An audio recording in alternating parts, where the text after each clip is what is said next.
Hello అండి అందరికీ welcome back to my channel.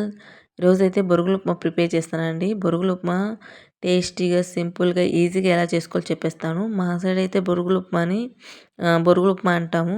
కొన్నిసార్లు అయితే బొరుగులు ఉగ్గని అని కూడా అంటారండి. బొరుగులు ఉప్మా చేసుకోవడం చాలా ఈజీ ప్రాసెస్. బొరుగులు ఉప్మా టేస్ట్ కూడా సూపర్గా ఉంటుంది. నేను చేసే విధానం ఎలా చేస్తానో చూసేయండి.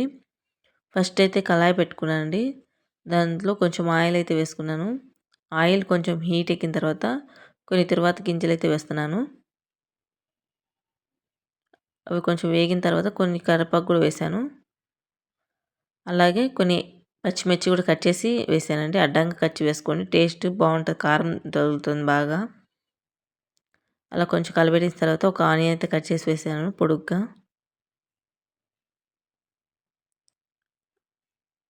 అవి బాగా కలిపెట్టుకొని కొంచెం బ్రౌనిష్ వచ్చేదాకా వేయించుకుంటున్నానండి.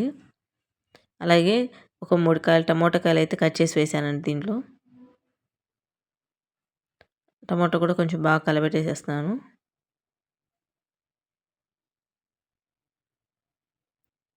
అవి కొంచెం బాగా కలబెట్టిన తర్వాత 1.5 టేబుల్ స్పూన్ సాల్ట్ అయితే వేస్తున్నాను.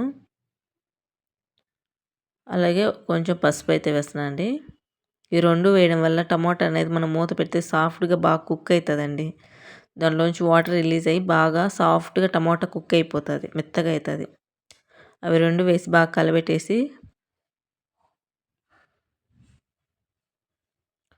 కొంచెం చూడండి వాటర్ అంతా రిలీజ్ అవుతుంది. కొద్దిసేపు అయితే మూత పెట్టేస్తున్నా అండి. ఎందుకంటే టమాటా అనేది సాఫ్ట్గా మగ్గాల, అందుకని. కొద్దిసేపు అయినాక మూత తీసి చూస్తే టమాటా అనేది బాగా సాఫ్ట్గా కుక్ అవుతుంది.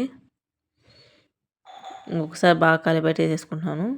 ముందుగా అయితే బకెట్ నీళ్ళల్లో బొరుగులు నానబెట్టుకొని పిండుకొని పక్కన పెట్టుకున్నాను.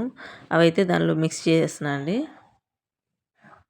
బొరుగులు అనేది వేస్తేనే పిండి వేయకుండా కొద్దిసేపు ఉంచితే బొరుగులు అనేది మెత్తగా అవుతుంది. మనం తినేప్పుడు కూడా బాగా మెత్తగా ఉంటాయి బొరుగులు అనేది. అవి బాగా కలబెట్టేసుకుంటానండి. కలబెట్టేసుకున్న తర్వాత బొరుగులు కొద్దిసేపు అట్లనే ఉంచితే బొరుగులని హీట్ ఎక్కుతుంది కదా. ఆ తర్వాత కొంచెం లాస్ట్లో దించే ముందు పప్పుల పొడి అయితే వేసేసుకుంటాం తగినంత. పప్పుల పొడి మాత్రం ఎక్కడ వేయకుండా ఉండదని పప్పుల పొడి వేసుకుంటే చాలా టేస్ట్ ఉంటుంది. అది కూడా కొంచెం బాగా కలబెట్టేసేసుకుంటాను. దీంట్లో మెయిన్ ఇంగ్రీడియంట్ పప్పుల పొడి అనేది, దాంట్లోనే టేస్ట్ వస్తుంది. ఫైనల్ కొత్తిమీర ఉంటే చల్లుకోవచ్చు. నాకు అక్కడ లేదని చల్లలేదు. ఇంకో ప్లేట్ తీసుకొని దాంట్లో అయితే సర్వ్ చేసేసుకుంటాను. వేడిగా బొరుగులు ఉప్మా అయితే రెడీ అయిపోతుందండి. దీని కాంబినేషన్ బజ్జీలు అయితే చాలా టేస్ట్ ఉంటాయి.